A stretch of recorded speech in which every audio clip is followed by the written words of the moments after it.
दिल्ली विधानसभा election 2025। Delhi में किसकी बनेगी सरकार? कौन होगा दिल्ली का अगला मुख्यमंत्री? और सबसे बड़ा सवाल कि किस पार्टी के साथ खड़ा है दिल्ली का मुसलमान?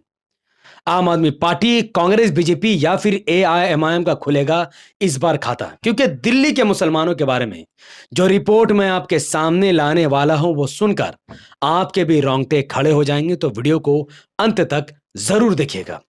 वीडियो को शुरू करने से पहले अस्सलामु अलैकुम वरहमतुल्लाहि वबरकात। अल्लाह के नाम से शुरू जो बड़ा कृपालु और अत्यंत दयावान है। मैं हूं मोहम्मद हफीज अंसारी और आप देख रहे हैं the political. Delhi Vidhan Sabha election 2025 अब करीब आ चुका है। 5 फरवरी 2025 को वोटिंग होने हैं और 8 फरवरी 2025 को इसके परिणाम आने हैं। दिल्ली में किसे कैसे सरकार बनेगी वो समझना बहुत जरूरी है। दिल्ली में 70 विधानसभा की सीटें हैं, यानी 70 एमएलए सीट है। जो भी पार्टी 36 विधानसभा की सीटें जीतेंगी दिल्ली में उसी की सरकार बनेगी और दिल्ली में उसी का सीएम बनेगा। अब इस 36 सीट में मुसलमानों का क्या रोल और कितनी इंपॉर्टेंस है मुस्लिम कम्युनिटी को, उसको समझने से पहले आपको यह जानना जरूरी है कि दिल्ली में मुसलमानों की आबादी कितनी बड़ी है। दिल्ली में कुल 2,15,00,000 गैर मुसलमानों की आबादी है, यानी हिंदू समाज की आबादी, जिनकी आबादी 80% है। जबकि दिल्ली में 14 से 16% मुसलमान हैं। करीबन 21 लाख मुसलमान हैं। ये 21 लाख मुसलमानों की आबादी जिस पार्टी को भी, यानी अपने लोगों को अगर एक तरफा वोट कर दे तो दिल्ली में 12 से 15 मुस्लिम विधायक जीत सकते हैं और दिल्ली में किंग मेकर बन सकते हैं। लेकिन अफसोस ऐसा कभी नहीं होता है, क्योंकि दिल्ली में आज तक 10 मुस्लिम विधायक नहीं जीता है। 2020 दिल्ली विधानसभा इलेक्शन में 70 विधानसभा की सीटों में आम आदमी पार्टी ने 62 विधानसभा की सीटें जीतकर तहलका मचा दिया पूरे देश में, जबकि बीजेपी सिर्फ 8 सीटों पर सिमट गई।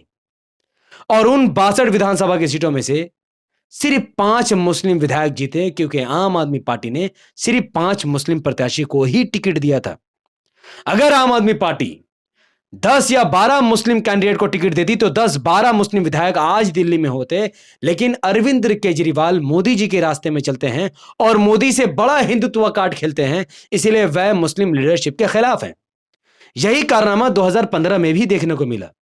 दिल्ली विधानसभा इलेक्शन 2015 में भी 70 विधानसभा की सीटों में से आम आदमी पार्टी 67 सीटें जीत जाती है और बीजेपी 3 सीटों पर सिमट जाती है। लेकिन इस बार मुस्लिम उम्मीदवार सिर्फ 4 ही जीतते हैं, क्योंकि अरविंद केजरीवाल मुसलमानों का वोट तो लेना चाहते हैं लेकिन मुस्लिम लीडरशिप के वो सख्त खिलाफ हैं, जैसा मोदी जी खिलाफ हैं। इसका नतीजा क्या निकला? इतने कम मुस्लिम जीतने के बाद नतीजा यह हुआ कि पूरे दिल्ली में अरविंद केजरीवाल और उनकी पार्टी ने बड़े बड़े स्कूल खोले, बड़े बड़े क्लासरूम बनाए, क्लासरूम को डेवलप किया। बहुत अच्छा उन्होंने शिक्षा और एजुकेशन पर काम किया, लेकिन यह बात अधूरा है। अरविंद केजरीवाल ने जितने स्कूल और जितने अच्छे क्लासरूम बनाए वो सिर्फ हिंदू बहुसंख्यक इलाके में बनाए, जबकि मुस्लिम बहुसंख्यक इलाके में जितनी स्कूल की जरूरत थी उसका 1% भी काम नहीं हुआ है।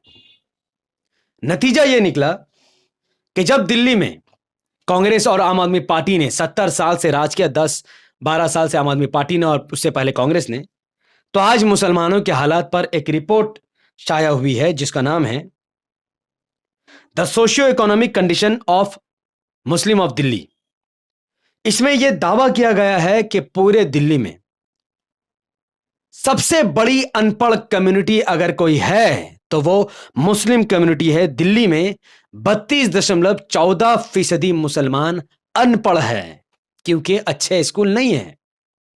किसी तरीके से दिल्ली का मुसलमान 15.26% मुसलमान अपने बच्चों को बिलो प्राइमरी यानी नर्सरी में दाखिला करवा देता है, लेकिन जब वो बच्चा 1 क्लास में पहुंचने वाला होता है तब ये 15.26% मुसलमान घटकर 14.77% रह जाते हैं, यानी 1% मुस्लिम बच्चा नर्सरी से 1 क्लास में जाने से पहले ही दम तोड़ देता है, पढ़ाई लिखाई छोड़ देता है, स्कूल से बाहर हो जाता है।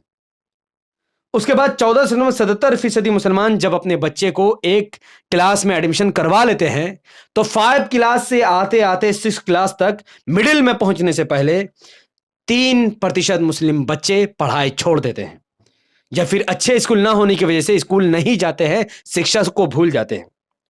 और जब 13.65% मुस्लिम बच्चे किसी तरीके से मेहनत करके मिडिल से सेकेंडरी में जाते हैं, यानी 9 से 10 क्लास में जाते हैं, तो 13% में से 10% बच्चे ही सेकेंडरी स्कूल पहुंच पाते हैं।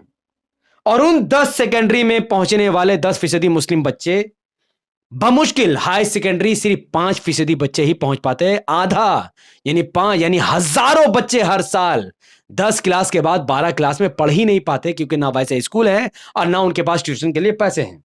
और अफसोस की बात तो यह है कि जो 5% मुसलमान हायर सेकेंडरी पहुंच गए अपनी मेहनत से बलबूते से, उनमें से 1% मुसलमान भी डिप्लोमा नहीं कर पाते। डिप्लोमा मतलब इंजीनियरिंग नहीं कर पाते, कंप्यूटर साइंस नहीं कर पाते, किसी फील्ड में भी कोर्स नहीं कर पाते।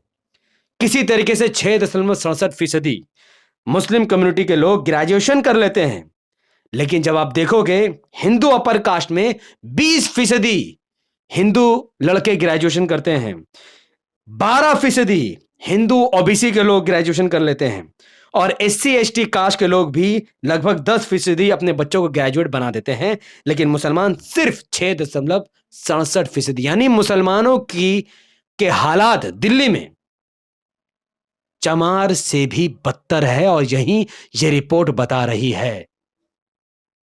खैर, ग्रेजुएट के बाद जहां 6.67% मुसलमान ग्रेजुएट कर ले रहे हैं, तो ग्रेजुएट के बाद जब पोस्ट ग्रेजुएट की बारी आती है तो 1% मुसलमान भी पोस्ट ग्रेजुएट नहीं कर पाता, जबकि 9.84% अपर कास्ट के हिंदू ग्रेजुएट कर लेते हैं, 5% लोअर कास्ट के हिंदू ग्रेजुएट कर लेते हैं, लेकिन मुसलमान सिर्फ 1% मुसलमान भी पोस्ट ग्रेजुएट नहीं कर पाता। इसका सबसे बड़ा रीजन यह है कि जितने स्कूल मुस्लिम इलाके में होने चाहिए, उतना स्कूल अरविंद केजरीवाल की पार्टी ने नहीं खोले हैं। और नतीजा यह निकला कि पूरे दिल्ली में सबसे बड़ी दिहाड़ी मजदूर की कम्युनिटी के लोग अगर कोई है तो वो मुस्लिम समाज के हैं। 17.71% मुसलमान आज दिहाड़ी मजदूरी कर रहा है, जबकि हिंदू अपर कास्ट के लोग 1% भी दिहाड़ी मजदूरी में नहीं है, 1% भी। जबकि हिंदू ओबीसी समाज के लोग 3% दिहाड़ी में हैं, और स्केड्यूल कास्ट और स्केड्यूल टाइप के लोग 3% दिहाड़ी मजदूरी में। यानी चमार से भी ज्यादा अगर दिहाड़ी मजदूरी में कोई है तो वो दिल्ली का मुसलमान है। इससे ज्यादा शर्म, क्योंकि इनको वैसा एजुकेशन नहीं मिल पा रहा जैसा एजुकेशन उनको मिलने चाहिए थी।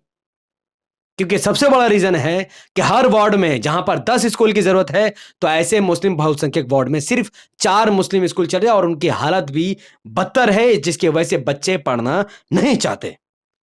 एजुकेशन तो हमारा अधिकार था, जिससे आम आदमी पार्टी ने छीन लिया है, और हिंदू बच्चों को वो पढ़ा रहे हैं, लेकिन मुस्लिम बच्चों को नहीं पढ़ाना चाहते। और अब बची कुची हमारी वक्फ की संपत्ति पर आम आदमी पार्टी और उनके लोगों ने जो कुछ किया है वो आपकी आंखों को फाड़ कर रख देगी। पूरे दिल्ली में 1777 वक्फ प्रॉपर्टी है, जिसमें से 990 वक्फ प्रॉपर्टी दिल्ली वक्फ बोर्ड के अंदर आती है, और उसमें से 30% जमीन पर अवैध कब्जा किया जा चुका है, और आम आदमी पार्टी मौन होकर तमाशा देख रही है, उसको छुड़ाने की कोशिश नहीं कर रही है। दिल्ली के मुसलमानों से वादा किया था कि वो वक्फ की जमीन पर 250 पब्लिक स्कूल खोल कर देंगे, और अब तक एक स्कूल भी नहीं खुला है, क्योंकि वह मुस्लिम बच्चों को नहीं पढ़ाना चाहते। यही वजह है कि आम आदमी पार्टी मुसलमानों को टिकट नहीं देना चाहती, और एआईएमआईएम इस बार दिल्ली में 2 मुस्लिम बड़े चेहरों को मैदान में उतार चुकी है। एक शिफाउर रहमान साहब है, जिनको ओखला से टिकट दिया गया, और एक ताहिर हुसैन है, जिनको मुस्तफाबाद से टिकट दिया गया, इस उम्मीद से कि ये लोग जीतेंगे और इन सब मुद्दे को दिल्ली असेंबली में उठाएंगे। लेकिन सवाल यह है कि क्या यहां पर एआईएमआईएम जीतेगी? सवाल यह है कि इतना कुछ होने के बाद कौन उत्तर दिल्ली का मुसलमान किसे वोट करेगा? क्या दिल्ली का मुसलमान एक बार फिर से आम आदमी पार्टी को वोट करेगा, या कांग्रेस को वोट करेगा जो 1 नंबर की वोट कटवा पार्टी है, या फिर बीजेपी को वोट करेगा जिसका सवाल ही नहीं उठता, या फिर वो एआईएमआईएम का साथ देगा? जवाब यह है कि क्या दिल्ली का मुसलमान सोया हुआ है या जागा हुआ है। और मुझे नहीं लगता कि एआईएमआईएम को दिल्ली का मुसलमान वोट करेगा, क्योंकि 70 साल से मुसलमान धोखा खाता हुआ आया है, और शायद इस बार भी धोखा ही खाएगा। लेकिन मुस्तफाबाद सीट पर एआईएमआईएम का 15,000 वोट है, एमसीडी इलेक्शन में एमआईएम को वोट मिले थे, तो मुस्तफाबाद के लोगों को मैं कहना चाहूंगा कि 15,000 वोट एआईएमआईएम के फिक्स हैं। उनको जीतने के लिए सिर्फ 40,000 वोटों की जरूरत है। अगर आपने वो 40,000 वोट आम आदमी पार्टी को दिए तो यहां से बीजेपी जीत जाएगी।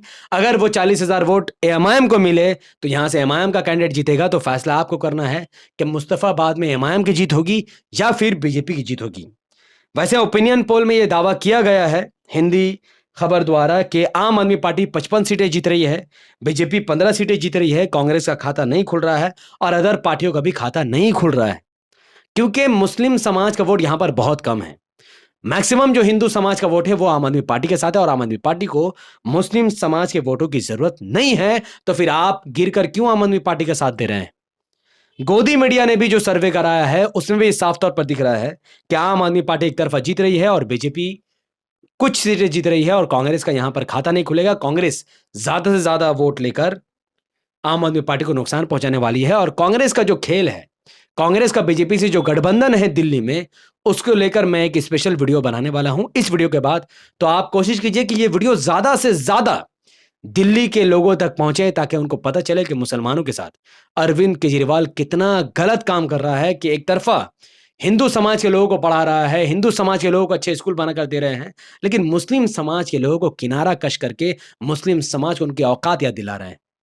तो इस वीडियो को लाखों लोगों तक पहुंचाने में मेरी मदद कीजिए। इस वीडियो को लाइक कीजिए, इसके लिंक को व्हाट्सएप, फेसबुक, इंस्टाग्राम जैसे सोशल मीडिया के प्लेटफॉर्म पर शेयर कीजिए। अपनी बातों को जितना हो सकता है उतना ज्यादा कमेंट पर रखिए। हमारे यूट्यूब चैनल को सब्सक्राइब कीजिए, बेल आइकन को हिट कीजिए। अगर आप सब इस वीडियो को हमारे फेसबुक चैनल द पॉलिटिकल पर देख रहे हैं तो इसे लाइक और फॉलो करके 5 बड़े ग्रुप में शेयर कीजिए और मुझे अपनी दुआ में रखें। और क्या एमआईएम का दिल्ली में खाता खुलेगा? अगर आप दिल्ली से इस वीडियो को देख रहे हैं तो जरूर कमेंट पर अपनी राय दीजिए, क्योंकि आपका एक एक कमेंट मेरे लिए काफी महत्वपूर्ण है। बहुत बहुत शुक्रिया, मिलते हैं अगले वीडियो में। अस्सलाम वालेकुम वरहमतुल्लाहि वबरकात।